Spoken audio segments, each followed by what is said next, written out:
არ გეგონეთ ეს საქართველოს რომელიმე რეგიონის მაღალმთიანი რეგიონის სოფელი, ეს გახლავთ თბილისი, კერძოდ გლდანის რაიონი, ავჭალის დასახლება, ავჭალა 2.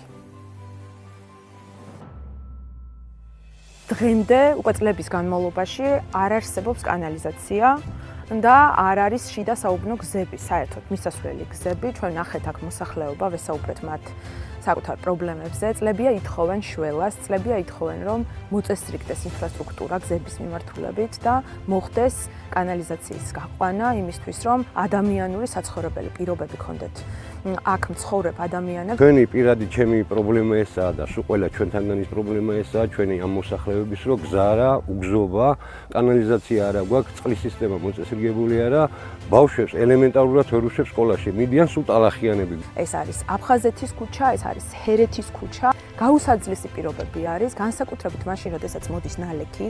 ფაქტიურად მოწყვეტილი არის ეს ნაწილი თბილისისგან. თბილისის მერი უკვე 2 ვადით იყო არჩეული და ახლა მესამე ვადით ითხოვს ხმებს ზუსტად აი ამ რაიონიდან და შესაბამისად აქ ეს პრობლემა ისევ მოუგვარებელია. აქ არიან მრავალშვილიანი ოჯახები, სხვადასხვა ასაკის ბავშვებით, რომლებსაც უწევთ სკოლაში სიარული. და ამისა არის ანტისანიტარია და რაც მთავარია, საზოგადოებრივი ტრანსპორტი ვერ მოდის აქამდე.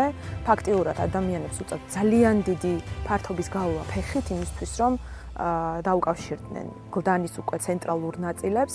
სამწუხაროდ 21 საუკუნეში აღმოჩნდა, რომ თბილისში, გლდანის რაიონში გვაქვს აი ესეთი დასახლება, რომელშიც დღემდე არ არის მისასვლელი გზა და კანალიზაცია.